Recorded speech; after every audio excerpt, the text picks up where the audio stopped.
Greetings and welcome to the Cerebral Women Art Talks podcast. I'm Phyllis Hollis, your host. As an extension of my Instagram page, Cerebral Women, this podcast offers insights into the visual art world. I interview artists, mainly artists of color and female artists who will freely articulate what inspires their creativity. In addition, you'll hear interesting perspectives from dedicated art professionals who work with artists and the art institutions that feature them. I'm confident that collectively, these individuals will indeed stimulate your mind as they do our eyes. Please know these interviews are conducted in my Manhattan apartment, so please forgive the background sounds of city life. Welcome to the Cerebral Women Art Talks podcast. In this episode of the Cerebral Women Art Talks podcast, I feature Pat Phillips. He was born in England and currently resides in Philadelphia. His work was featured in the 2019 Whitney Biennial, and he currently has a solo exhibition titled Consumer Reports at Jeffrey Deitch, New York City. In addition, he has had solo exhibitions at the Masur Museum of Art in Monroe, Louisiana, M&B in Los Angeles, amongst others. In 2017, he received a Joan Mitchell's Painters and Sculptors grant, and he has participated in residencies at the Vermont Studio Center and Skowhegan School of Painting and Sculpture. His work can be found in the collections of the Whitney Museum of American Art, the Albright-Knox Art Gallery, Block Museum of Art, and the New Orleans Museum of Art. His paintings combine personal and historical imagery into surreal juxtapositions, drawing on his experience living in America to meditate on complex questions of race, class, labor, and a militarized culture. Pat, who grew up primarily in a small town in Louisiana, found his way to art through painting and photographing box cars. He embraces this entry point, creating paintings that discuss the American subculture as well as the current social and political threads running through American culture. His work often contains references to Confederate flags, fences, and guns, all objects that suggest the violent underpinnings of this country and its institutions. Thank you for tuning in and enjoy this episode of the Cerebral Women Art Talks podcast featuring Pat Phillips. And once again, he has a solo exhibition at Jeffrey Deitch through January 8th. Welcome, Pat. I'm so excited to feature you on my Cerebral Women Art Talks podcast. Oh, no. Thank you so much for having me, Phyllis. Yeah, I'm excited. I just went to your show, your opening. I know. I feel like we've been kind of playing kind of tag back and forth, but, we finally got it going. So I'm so happy. When did you discover your artistic passion?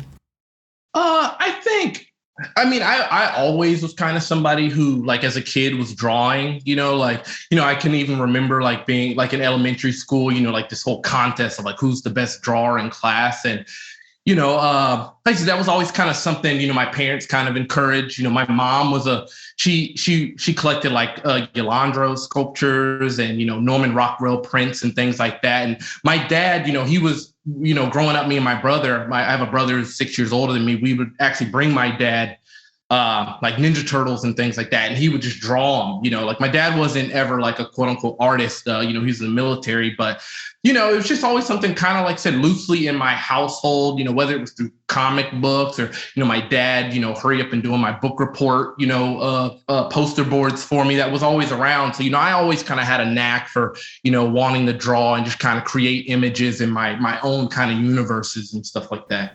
Mm-hmm. Do you remember early drawings as a child?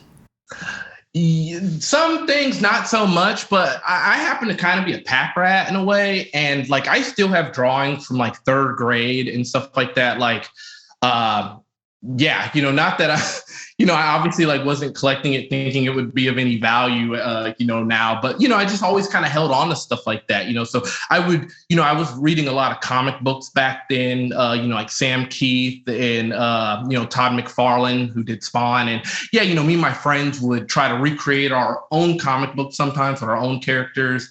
But also we would take, Spider-Man and like redo, our own versions, our own narratives and stuff. And I actually have like versions of that in drawings like that kind of still laying around the house. Interesting. What early artists influenced you? I think, at obviously like at that age, I'm just kind of looking at comics. But if I were to think like, getting into my kind of teenage years, it was definitely just, looking at graffiti and stuff. It wasn't like in my household, we were going to museums necessarily. I obviously, if you kind of looked at my work, I wasn't necessarily drawn to the Thomas Kincaid prints my mom had hanging on the wall. So for me, I was kind of like seeing the trains coming into my town. I'm from a really small town. 16,000 people, and then the city over is about 70,000. And so seeing the trains kind of coming in, I became pretty, interested in that. But I would probably say the first time I could probably think of a piece of art, that I like looked at like in a museum that like really kind of captivated me and I kind of fell into it was this artist, Carol Clore, who's from Memphis. And I was going to Memphis College of Art at the time. And I think, I had to write a paper or something like that. And I just remember going to the Brooks Museum and kind of falling into this painting he did called Halloween. So, if I'm thinking about like art within the context of like, like museums and institutions, like art, quote unquote, whatever the hell that means, I would probably say like that Carol Clore painting was definitely something, that from a narrative-based, painter's painter kind of element was something that, I gravitated towards early on, when I was like 19 or so. Would you say there are concepts that connect your work? Yeah, I think, him, Carol Clore was obviously like way older than me, old white guy. But, I think that, being from the South, the storytelling, the sort of mythology around the narratives within his painting, the fact that I think he was in the military for a long time. Not that I was in the military, but this idea of kind of like not kind of coming from the art world per se, because, thinking back kind of what you were asking me about, like, early art influences, it's like, as a kid, I really never thought of myself as someone who was interested in art. It's like I liked graffiti, you know what I mean? And, growing up, it was like those were two kind of separate things, Mm-hmm. Yes, they are. And how has your practice changed over the years? I don't know if I think it's changed much. I guess I could say, I guess it's kind of hard to think about it, like how much has changed. Because to me, I kind of feel like I'm doing the same thing like I've always done, as far as like the act of making and creating. Obviously, like the older I get, the ideas and my concerns as an adult have obviously found their way into my paintings and the dialogues that I have. But, I think outside of, like me, since I started painting, I've kind of always kind of been a painter. I've always felt as a painter, I still use a lot of the tools, whether it's like Marco oil bars or, rollers and house paint. And, I still use a lot of those same tools that, I was gravitating towards when I was 13 and I wasn't even making art. I'm still using a lot of those tools today. So I kind of do feel like things are still kind of the same, just at a bigger scale. Obviously I have more resources at my disposal, Mm-hmm. Have you ever thought about what you would be doing if you didn't pursue a career as a painter, as a visual artist? I think because I've been, like making stuff and especially like painting on things and what, through the graffiti and stuff, I wish I had like a really good answer for that. But no, I think if anything, I probably would have always just green lighted at random jobs and kind of made art, I think the idea of like what an art career, like what does that really mean? I remember when I worked at the fabric store, I used to work at Joan Fabrics and, I made $8 an hour and, I would sell paintings here and there and I would do a show here or there. And, I'd give a talk or a walkthrough. I remember talking at universities when I was still holding down a day job. And to me at that point, I felt like I had an art career. You know what I mean? So, I don't know. The definition of like what an art career to me, I think can be kind of what the individual makes of it. And I guess I kind of always felt ever since I decided like, this is what I want to do. This is what I'm determined to do. This is what to some degree I was willing to get arrested for to do, I always felt like art was always going to be a part of my life and everything else was just secondary. Mm-hmm. How would you define Black art? I think I would think of Black art as just any form of expression that, I feel has an emphasis on Black culture. Thinking about me in my place in that, I don't know if I necessarily think of myself as my work as Black art per se. I just happen to be an artist that's Black. I feel like anybody who's creative, obviously is coming from a viewpoint from their identity. So, I think the issues that I talk about, or even my personal history, is addressed through a Black lens. So to me, that's inevitable. Like my work is going to be Black, whether or not, I always agree with people who look like me or even my colleagues sometimes. I mean, there's nuance, but it's still, but in that regard, yeah, I guess it's still Black. But to me, yeah, I'm just a painter. That's how I kind of think about myself, at least. And when do the titles of your paintings enter the creative process? It kind of happens.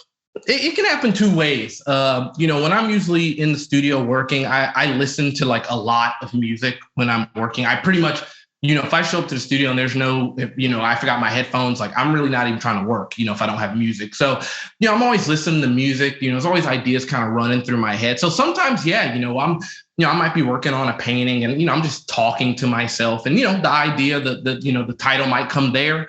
And sometimes, it's after the fact. There are definitely moments where, I got to pull up the PDF of all the work and kind of look at it, stare at a painting for 30 minutes and kind of decide on the title. So, sometimes it's serendipity and sometimes, I kind of got to force it to happen. Mm-hmm. How do you keep learning? I kind of feel like anytime I go into my studio, to work and paint, I'm learning, as a painter. I think, I've told people before, I kind of think of painting as like a bar fight. I never win or lose. It's just this sort of thing I have to grapple with, because there are moments in my work where, I might have trouble painting something. I have these struggles sometimes, and I kind of walk into the studio and I take this kind of deep breath and, I'll start painting it or, painting in a figure and it's not going the way I want it to. And yeah, there are days where I feel like, I kind of throw in the towel for a few minutes or an hour and sit back. And in my mind, yeah, I kind of feel like I don't know what the hell I'm doing at this moment. And I do feel like I don't know how to paint and I kind of have to reteach myself sometimes. So I feel like, just the act of doing is constant. It's constant education. It's constant learning as you go, Is it a stressful experience to approach a blank canvas? Yeah. It's funny because, I work, I work in a lot of different kind of ways. I work in my sketchbooks pretty regularly. I work on paper. I work on canvas. If I'm lucky enough, I still get to go outdoors and paint something with friends every now and then. So there's a lot of different things that go into my practice before I actually get into the studio and like decide to make a painting. And yeah, there is, I've had conversations with artists about this at times. And yeah, there is something, about, like prepping a canvas and putting a piece of canvas on like a pedestal and, kind of being timid sometimes about approaching it. That is something that, I still do think about in my practice. Whereas with other things, if I'm working on paper, let's just say, I'm doing some graffiti or something like that. Like you don't really think about that. You just go in there and just start working. And, I think, institutions and the art world, quote unquote, like have kind of created this idea of, like the canvas, being this sort of precious thing, so no, I definitely think about that, sometimes before, after I stretch a canvas, I just kind of stare at this large, white canvas that's super smooth. And I just kind of stare at it before I approach it, I won't say what's on my mind. No, say it. No. Shame on me. So you mentioned that you have the music on while you're working. What type of music do you listen to? When I'm working, It can kind of be a little bit of anything, my dad was actually like, he DJ'd, when he was in the military and stuff. So growing up, he had a huge record collection, so I listened, to, a lot of like Temptations, Bobby Womack, Kool and the Gang, Fruit Man, Summer Madness, those are titles of shows of mine that, they're directly derived from, listening to Kool and the Gang, but, I listen to a little bit of everything, sometimes it just, the medicine I need at that moment, kind of depends on where I'm at in the painting. If I find myself working on a figure at a moment, I might need to, listen to like La Serra or something that's a little bit more chill while I'm working to maybe calm me down. But my music interest is kind of all over the place. I don't think you ever see me without a Slayer t-shirt on. But, music is just definitely a big influence for me in my work. What influenced the title of your current show, Consumer Reports? I think, obviously that one wasn't, well, actually it's kind of funny since we're talking about that. There's actually a song called Investigative Reports by Wu-Tang Clan. And I remember listening to that while I was, writing up, the statement for the work and everything like that. So I don't know, maybe that's where I got the idea for, Consumer Reports. Because, at the end of the day, I could have came up with any sort of title, to sort of describe, middle America and sort of our addiction, with consumer goods and products. I could have picked any title, and why Consumer Reports? Maybe me listening to that song at that moment, obviously, maybe did have some play in that. Mm-hmm. Do you feel your audience understands your work?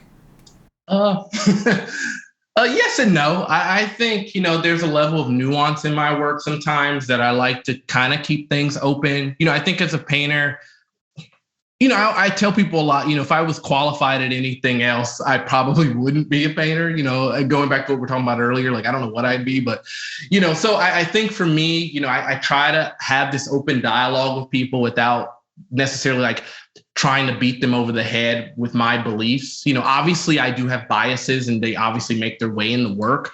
But, I think I do, I try, at least. I'm sure I missed the mark sometime, but I do my best job at creating a certain level of nuance in the work where people can sort of see their own ideas, have their own ideas reflected and their own prejudices sometimes reflected while looking at my work. So I think sometimes people get it and sometimes people don't understand it for whatever reason. And that's totally okay. That's completely fine with me. What do you feel is the purpose of art? I think that's up to the individual. The purpose of art, and it's funny, as someone who used to, vandalize people's property a lot, I don't know if I'm the person to tell people, what they should be doing with their art, but, I think art obviously can be used from anything from a political tool to like personal therapy, I think at the end of the day, like, art should be inspiring and captivating and draw people in to explore, like I said, maybe a larger dialogue or just something of interest, I guess that makes sense. But, I guess whether or not, like, you might think of the purpose of art, like I said, might be coming from like a political standpoint or even personal. I think for me, like from a creative standpoint, I hope that all artists and all creators are having internal dialogues with themselves before they kind of put the things that they create out in the world, whatever that purpose might be as to why they do it, that to me is up to them. But, I think they need to have that conversation before they put it out there, whether that's a band T-shirt or, that's an Obama Hope poster. I think that's up to the artist. I think the idea of the role of art and maybe the role of an artist who, might be, in a certain position, maybe might be a little bit different, if that makes any sense. Interesting answer. What does your workspace look like? It's fairly like clean. I keep things pretty organized. It's about 830 square feet. There's writing and text all over the walls, obviously like homage, and just kind of how, to graffiti, but also just how I kind of process ideas. It kind of looks like a workshop to a certain degree. Like I said, there's paintings, there's tools everywhere. I was making my own stretchers, by hand, milling the wood and everything up until recently, to be honest with you. I don't even think it's anything that interesting. It overlooks, a large, train track. So, I see Amtrak and railroad cars passing by every day, which, are very reminiscent of just how I grew up, so that's really comforting to me. That's nice. You said you mill the wood? Well, just instead of buying stretcher bars, I would buy like a 1x2x8, piece of wood. And then I would, cut it all down to size, each stretcher bar, by hand, and do it all myself. Mm-hmm. What are you excited about now? Considering that my show is finally over, it's still up, but, I'm kind of done with it. Cause I was, working on a mural for that show, and, the turnaround for that show was pretty quick. I would say what I'm excited about is maybe, taking a break. I think self-care is kind of really important, especially, in your world, or just anybody who's working or self-employed, because when you're self-employed, it's easy to kind of, you have to be the manager and the employee and, in HR, you have to wear all of these hats. And yeah, sometimes, you always, you want to be at the show and, people ask you, like, well, what's next? Or what do you have going on? We always want to tell people like, oh, I'm working on this and I'm working on that. And, sometimes it's okay to tell people you're not working on anything, or you're just going to hang out, with your dog or go visit family. So I think for me, yeah, I'm just happy to, take a little bit of time off.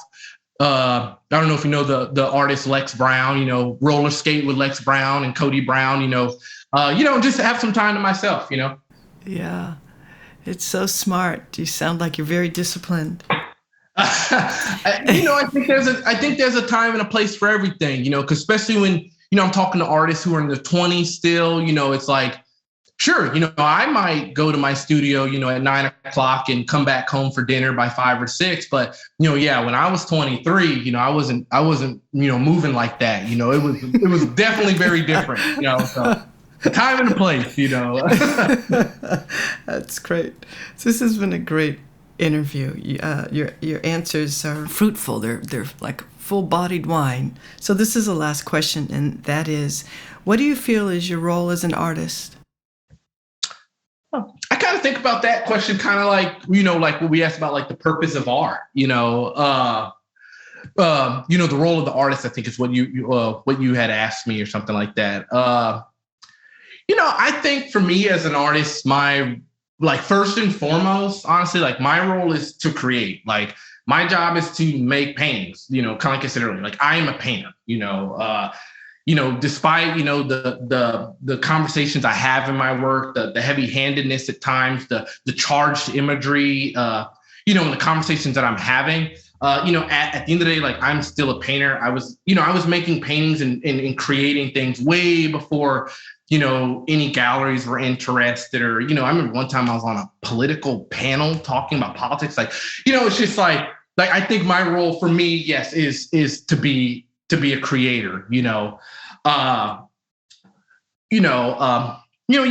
the end of the day, I'm somebody who enjoys making paintings and making stuff and having these sort of conversations with myself.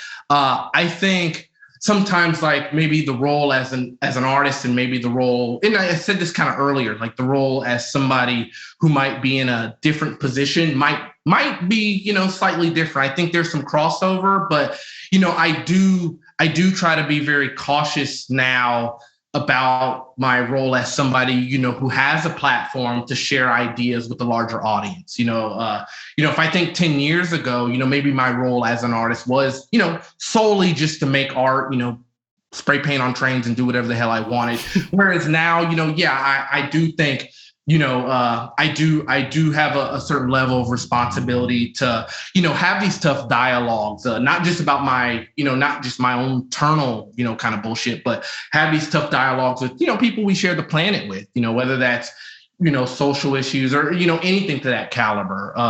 But, at the same time, I think, the role of an artist is, to inspire people. And I think, regardless of, like we talked about earlier, like whether or not people understand my work sometimes or people agree with what I'm saying, like I think my role now in being in a position to kind of have the resources that I have, sometimes it's just being present. Being able to show work and exhibit work and have these conversations has allowed me to sort of lend my skill set to so many different things. I worked with kids for like 7 years, doing projects. And, it's like, I don't think some 6-year-old kid is, trying to deconstruct my work as much as they're just interested, in the materials that I use or want to play with paint. And sometimes, I think that's just another layer of the role, so I think there's a lot of different roles, for the artist, if that makes any sense. It does make sense, and I'm grateful. Once again, this has been a great conversation. Thank you so much. Thank you so much, Phyllis. Take care.